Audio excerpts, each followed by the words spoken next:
Hello 11th standard, எல்லாரும் நல்லா இருக்கீங்களா?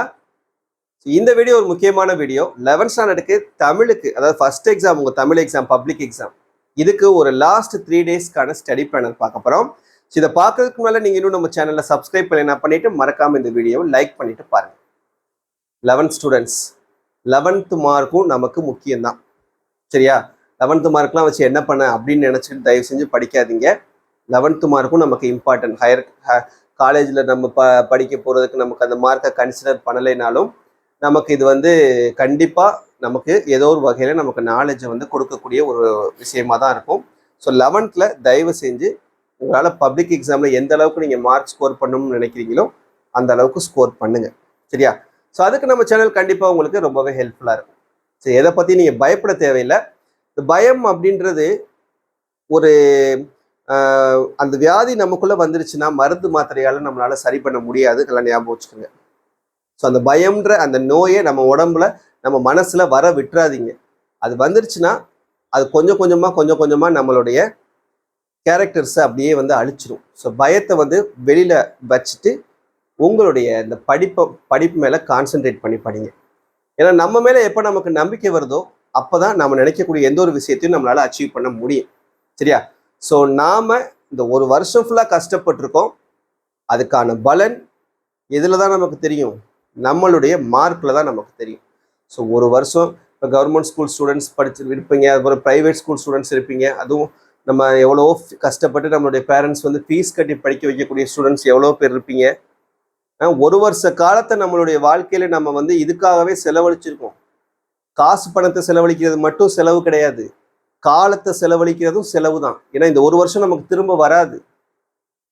அப்ப இந்த ஒரு வருஷத்தை நம்ம யூஸ் பண்ணிருக்கோம்னா அதுக்கு என்ன பிரயோஜனம் இருக்குது? அந்த மார்க் தான். அந்த மார்க்கும் வரலன்னா இந்த ஒரு வருஷம் வேஸ்ட் தான்.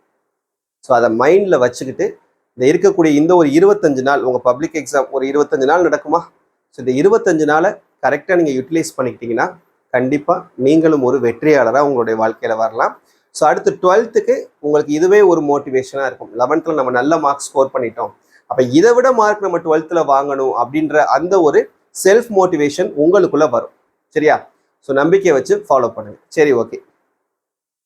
இப்போ இந்த நம்ம எப்பவுமே என்ன செய்வோம்னா, இந்த பப்ளிக் எக்ஸாமுக்கு ஒவ்வொரு சப்ஜெக்ட்டுக்கும் அதுக்கு முன்னால் இருக்கக்கூடிய அந்த ஸ்டடி ஹாலிடேஸ் வச்சு ஒரு ஸ்டடி பிளான் கொடுப்போம். எல்லா சப்ஜெக்ட்டுக்குமே கொடுப்போம். ஸோ அந்த வகையில் தான் இப்போ ஃபர்ஸ்ட் எக்ஸாமான தமிழ் எக்ஸாமுக்கு உங்களுக்கு நம்ம இந்த ஸ்டடி பிளானர் ரெடி பண்ணியிருக்கோம். ஸோ 3 நாள் உங்களுக்கு 5ஆம் தேதி எக்ஸாம், சரியா? மார்ச் 5ஆம் தேதி உங்களுக்கு புதன்கிழமை அன்னைக்குன்னு தமிழ் எக்ஸாம் நடக்குது. ஸோ அதுக்கு முன்னால் இருக்கக்கூடிய ஒரு 3 நாள், 2ஆம் தேதி, 3ஆம் தேதி, 4ஆம் தேதி, சரியா? சண்டே, மண்டே, டியூஸ்டே, இந்த 3 டேஸில் நீங்கள் கரெக்டாக யூட்டிலைஸ் பண்ணீங்கன்னா, நம்ம ஆல்ரெடி போர்ஷன்ஸ் ஓரளவு நம்ம படிச்சிருக்கோம். அப்போ இந்த 3 நாளை நம்ம எப்படி ரீகால் பண்ணணும்னா ஃபுல் போர்ஷன்ஸை கம்ப்ளீட் பண்ணி நம்ம மறுநாள் எக்ஸாமுக்கு நம்ம எப்படி ரெடி ஆகலாம் அப்படின்னு ஒரு ஐடியா கொடுக்கறதுக்காக தான் இது, சரியா? ஐடியா மட்டும்தான் என்னால் கொடுக்க முடியும். முயற்சியை யார் தான் பண்ணணும்? நீங்கள் தான் பண்ணணும். உங்களுக்காக என்னால் எக்ஸாம் எழுத முடியாது. ஸோ நீங்கள் தான் எக்ஸாம் எழுதி ஆகணும், நீங்கள் தான் படிச்சாகணும். ஸோ ஐடியாஸ் மட்டும்தான் என்னால் கொடுக்க முடியும். இந்த யோசனைகளை கரெக்டாக நீங்கள் ஃபாலோ பண்ணிட்டு வந்தீங்கன்னாவே போதுமானது. கண்டிப்பாக ஒரு சின்ன ஒரு மோட்டிவேஷன், ஒரு உந்துகோலாக தான் என்னால் இருக்க முடியும். அதை பயன்படுத்திக்கோங்க. சரி, இப்போ 3 டேஸ் இருக்குது. 2ஆம் தேதி சண்டே, 3ஆம் தேதி மண்டே, 4ஆம் தேதி டியூஸ்டே, 5ஆம் தேதி வென்ஸ்டே தான் உங்களுடைய எக்ஸாம், சரியா? டே 1 2/3/2025 சண்டே அன்னைக்குன்னு எப்படி படிக்கணும்? ஸோ நம்ம ஒவ்வொரு நாளையும் என்ன பண்ணியிருக்கோம்னா ஒரு 5 செஷனாக பிரிச்சிருக்கோம். காலையில் 5:30 to 7:30, அப்புறம் 9 to 12:30, 1 to 4:30, 5:30 to 8:30, 9 to 10:30, இந்த மாதிரி 5 செஷனாக பிரித்து நம்ம படிக்க போகிறோம், சரியா? ஸோ கண்டினியூஸாக படிக்கவும் கூடாது. அதுவும் நம்மளுடைய உடம்பையும் டயர்டாக்கும், நம்மளுடைய பிரெயினையும் டயர்டாக்கும். படிக்கிறது மறந்து போகிறதுக்கான வாய்ப்புகள் இருக்குது.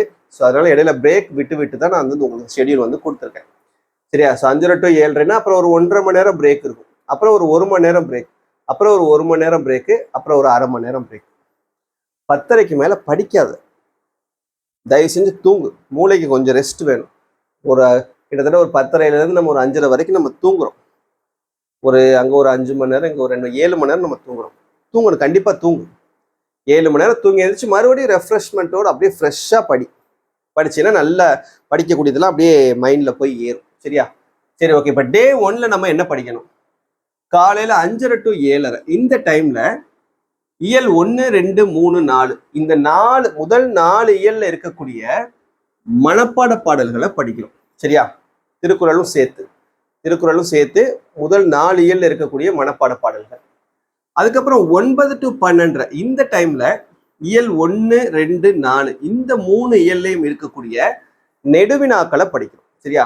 இந்த 3 இயல்லையும் இருக்கக்கூடிய எல்லா நெடுவினாவும் தரவு பண்ணி முடிச்சிடும். அப்புறம் மதியம் 1 to 4 இந்த டைம்ல இயல் 1 to 4ல இருக்கக்கூடிய சிறுவினாக்கள் படிக்கிறோம். முதல் 4 இயல்ல உள்ள சிறுவினாக்கள் எல்லாமே. அப்புறம் 5:30 to 8:30 டைம்ல இயல் 1 to 4ல உள்ள குருவினா முதல் 4 இயல்ல இருக்கக்கூடிய குருவினாக்கள் தரவு பண்ணிடுறோம். அப்புறம் நைட் இந்த 1:30 மணி நேரத்துல இலக்கண குறிப்பும் கலை சொற்களும் படிச்சு முடிச்சிடறோம். ஸோ எல்லாமே நம்ம சேனல்ல அவைலபிளா இருக்குது பிடிஎஃபோட. அதை டவுன்லோட் பண்ணி நீங்க படிச்சீங்கன்னா போதுமானது. ஓகேவா? சரி, இது வந்து டே 1 இதோட முடிஞ்சிருது. அடுத்து டே 2 3ஆம் தேதி மண்டே அன்னைக்குன்னு ஏர்லி மார்னிங் 5:30 to 7:30 இந்த டைம்ல இயல் 5 to 8 மனப்பாட பகுதிகள். சரியா?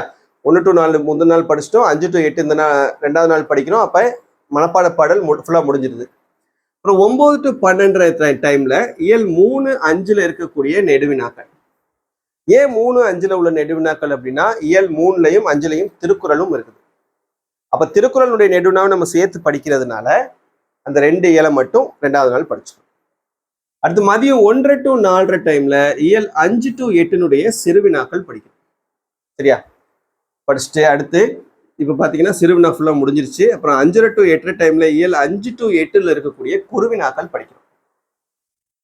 அப்புறம் நைட் 9 to 10:30 பகுபத உறுப்பிலக்கணமும் புணர்ச்சியும் படிச்சுக்கிறோம். 2வது நாளோட முடிஞ்சு பாரு. மனப்பாட பாடல் 8 இயல்லையும் படிச்சு முடிச்சாச்சு. குருவினா 8 இயல்லையும் முடிஞ்சு, நெடுவினா 8 இயல்லையும் முடிஞ்சு, இலக்கண குறிப்பு கலைச்சொற்கள் பகுபத உறுப்பிலக்கணம் புணர்ச்சி எல்லாமே முடிஞ்சு. நெடுவினா மட்டும் கொஞ்சம் பெண்டிங் இருக்கு. அதான் 3வது நாள் படிக்கிறோம். டே 3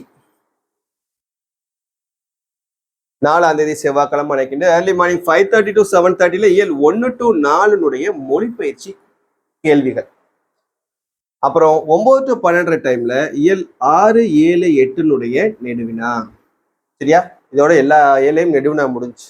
1, 2, 4, 3, 5, 6, 7, 8 இயலையும் நெடுவினா முடிச்சாச்சு. அப்புறம் மதியம் 1:30 to 4:30 இயல் 5 to 8 மொழிப்பயிற்சி பகுதிகள் படிச்சுக்கோம்.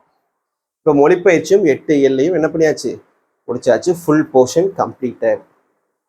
படிச்சுக்கிட்டே இருந்தோம்னா போதாது, கண்டிப்பா படிச்சது மறுபடியும் ஒரு தடவை ரீகால் பண்ணணும்.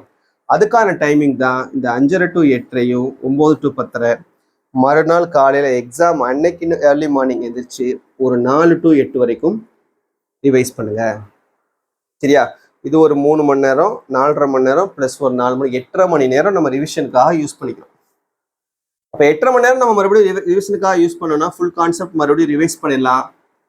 தரமா தன்னம்பிக்கையோட போய் எக்ஸாம் அட்டன் பண்ணலாம். முழு மனசோட போய் அட்டன் பண்ணலாம் இந்த ஸ்டடி பிளான் நீங்கள் ஃபாலோ பண்ணீங்கன்னா. ஏன்னா ஸோ தட்டுறோம் தூக்குறோம்னு சொல்லிட்டு என்ன பண்ணு, டயலாக் பேசிக்கிட்டே போய் நீ எக்ஸாம் எழுது. கொஞ்சம் நான் நிறைய அட்வைஸ் பண்ணுறது மாதிரி இருக்கலாம் மேபி. ஏன்னா இதுக்கு முன்னால் வீடியோஸில் இந்த மாதிரி நான் பேசியிருக்க மாட்டேன், தெரிஞ்சா கூட இருக்கலாம். பட் நான் சொல்கிறது எல்லாமே உண்மை. இதை ஃபாலோ பண்ணீங்கன்னா நீ நல்ல மார்க்ஸ் ஸ்கோர் பண்ணி நல்லபடியாக பாஸ் பண்ணி போவ. அடுத்த வருஷம் 12th நீ 11th எடுக்கக்கூடிய மார்க்கை விட அதிகமான மார்க் எடுப்ப. சரியா? ஸோ உனக்குள்ள நம்பிக்கை வரணும், அதான் எனக்கு முக்கியம்.